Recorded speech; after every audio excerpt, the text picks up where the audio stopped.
Hi అండి. అందరికీ నమస్కారం. Welcome to my channel. ఈ వీడియోలో ఏపీ ప్రభుత్వ ఉద్యోగులకు మరియు పెన్షనర్లకు 34,000 కోట్ల పెండింగ్ బకాయిల బిల్లుల చెల్లింపులపై టైమ్ షెడ్యూల్ ప్రకటన. దీనికి సంబంధించిన పూర్తి వివరాలు వీడియోలో తెలుసుకుందాము. వీడియో అయితే ఎక్కడ గాని స్కిప్ చేయకుండా ఎండ్ వరకు చూసేయండి. అప్పుడే ఇన్ఫర్మేషన్ పూర్తిగా అర్థమవుతుంది. అలాగే వీడియో చూస్తున్న ప్రతి ఒక్కరు వీడియోకైతే లైక్ చేయండి ఫ్రెండ్స్. ఈ వీడియోని తోటి ఉద్యోగ, పెన్షన్ మిత్రులతో అయితే షేర్ చేయండి. కొత్తగా మన ఛానల్ చూస్తున్న వారు ఇంకా ఎవరైనా సబ్స్క్రైబ్ చేసుకున్నట్లయితే వెంటనే మన ఛానల్‌ని సబ్స్క్రైబ్ చేసుకోండి. దీని ద్వారా నేను చేసే లేటెస్ట్ వీడియోస్ అన్నీ మీ వరకు రీచ్ అవుతాయి. ఇక ఆలస్యం చేయకుండా వివరాల్లోకైతే వెళ్ళిపోదాము. ఫ్రెండ్స్, ఇక విషయానికొచ్చినట్టయితే ఆంధ్రప్రదేశ్ రాష్ట్రంలో నివసిస్తున్న ప్రభుత్వ ఉద్యోగులు, ఉపాధ్యాయులు మరియు పదవీ విరమణ చేసిన పెన్షనర్ల ఆర్థిక పరిస్థితి ప్రస్తుతం అత్యంత ఆందోళనకరంగా అయితే మారింది. రాష్ట్ర ప్రభుత్వం వీరికి చెల్లించాల్సిన వివిధ రకాల బకాయిలు, పెండింగ్ బిల్లుల మొత్తం అక్షరాల 34,000 కోట్ల రూపాయలకు చేరుకోవడం ఒక తీవ్రమైన ఆర్థిక సంక్షోభాన్ని సూచిస్తోంది. ఈ భారీ మొత్తాన్ని త్వరితగతిన చెల్లించాలని డిమాండ్ చేస్తూ ఉద్యోగ సంఘాలు ఇప్పుడు ప్రభుత్వంపై పోరాటానికి సిద్ధమయ్యాయి. కేవలం బకాయిలు మాత్రమే కాకుండా పెరిగిన జీవన వ్యయానికి అనుగుణంగా కొత్త వేతన సవరణ కమిషన్, 12th పీఆర్సీ ఏర్పాటు చేయాలని, అలాగే తక్షణ ఉపశమనంగా 30% మధ్యంతర భృతి మంజూరు చేయాలని వారు గట్టిగా కోరుతున్నారు. ముఖ్యంగా ఉద్యోగులందరినీ వేధిస్తున్న ప్రధాన సమస్య కాంట్రిబ్యూటరీ పెన్షన్ స్కీమ్ (సిపిఎస్). ఈ విధానం వల్ల రిటైర్మెంట్ తర్వాత సామాజిక భద్రత ఉండదని భావిస్తున్న ఉద్యోగులు సిపిఎస్‌ను రద్దు చేసి పాత పెన్షన్ విధానాన్ని ఓపీఎస్‌ను పునరుద్ధరించాలని అయితే డిమాండ్ చేస్తున్నారు. ఇందులో భాగంగానే 2003 డీఎస్సీ ద్వారా ఎంపికైన ఉపాధ్యాయులకు పాత పెన్షన్ వర్తింపజేస్తామన్నటువంటి హామీని వెంటనే అమలు చేయాలని వారు కోరుతున్నారు. ఎందుకంటే ఆ ఉపాధ్యాయులు నోటిఫికేషన్ వచ్చిన సమయానికి పాత పెన్షన్ అమల్లో ఉన్నప్పటికీ వారు విధుల్లో చేరే సమయానికి నిబంధనలు మారడంతో తీవ్ర అన్యాయానికి గురవుతున్నారు. ఈ అన్యాయాన్ని సరిదిద్దడం ప్రభుత్వం బాధ్యత అని సంఘాలు గుర్తు చేస్తున్నాయి. ప్రస్తుతం ఉద్యోగులు మరియు పెన్షనర్లకు సంబంధించి 4 విడతల కరువు భత్యం, డీఏ బకాయిలు పెండింగ్‌లో ఉన్నాయి. ద్రవ్యోల్బణం పెరిగి నిత్యావసర వస్తువుల ధరలు ఆకాశాన్ని తాకుతున్న ఈ తరుణంలో రావాల్సిన డీఏలు రాకపోవడం వల్ల మధ్యతరగతి ఉద్యోగ కుటుంబాలు ఆర్థికంగా చితికిపోతున్నాయి. అదేవిధంగా పదవీ విరమణ చేసిన పెన్షనర్ల పరిస్థితి మరీ దారుణంగా ఉంది. జీవితాంతం సేవ చేసి రిటైర్ అయిన మరుసటి రోజు నుంచే వారికి అందాల్సిన పెన్షన్ సౌకర్యాలు సక్రమంగా అందటం లేదు. గత 15 నెలలుగా రిటైర్ అయిన వారికి అందాల్సిన గ్రాట్యుటీ నిధులు నిలిచిపోయాయి.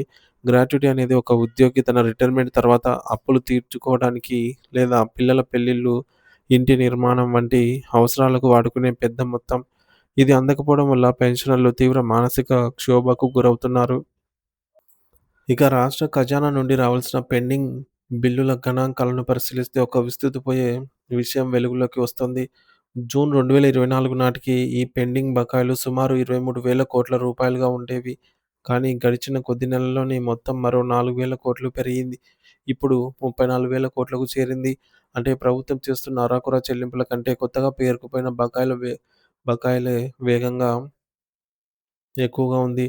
11వ పీఆర్సీ గడువు ముగిసి దాదాపు 30 నెలలు గడిచినా ఇప్పటివరకు 12వ పీఆర్సీ కమిటీపై ప్రభుత్వం ఎటువంటి అధికారిక స్పష్టత ఇవ్వకపోవడం ఉద్యోగ వర్గాల్లో తీవ్ర నిరాశను కలిగిస్తోంది. కమిటీ వేయడంలో జరుగుతున్న జాప్యం వల్ల ఉద్యోగులు తమకు రావాల్సిన వేతన పెరుగుదలను కోల్పోతున్నారు. ఉద్యోగులు అత్యవసర అవసరాల కోసం దాచుకున్నటువంటి సరెండర్ లీవ్ బకాయిలు మరియు ఎర్నడ్ లీవ్ ఎన్కాష్‌మెంట్ బిల్లులు గత 2 ఏళ్లుగా ట్రెజరీలోనే మూలుగుతున్నాయి. సాధారణంగా ఉద్యోగులు తమ సెలవులను దాచుకొని వాటిని నగదు రూపంలోకి మార్చుకొని అత్యవసర ఖర్చులకు వాడుకుంటారు. ఈ బిల్లులు నిలిచిపోవటం వల్ల వారికి సొంత డబ్బులు కూడా అందకుండా పోయింది. ఈ నేపథ్యంలో రాష్ట్రోపాధ్యాయ సంఘం వంటి ప్రధాన సంఘాలు ప్రభుత్వానికి ఒక స్పష్టమైన డెడ్‌లైన్ విధించాయి. ప్రభుత్వం కేవలం మాటలతో సరిపెట్టకుండా ఈ 34,000 కోట్ల రూపాయల చెల్లింపులకు సంబంధించి ఒక పక్కా టైమ్ షెడ్యూల్ లేదా రోడ్ మ్యాప్ ప్రకటించాలని వారు డిమాండ్ చేస్తున్నారు.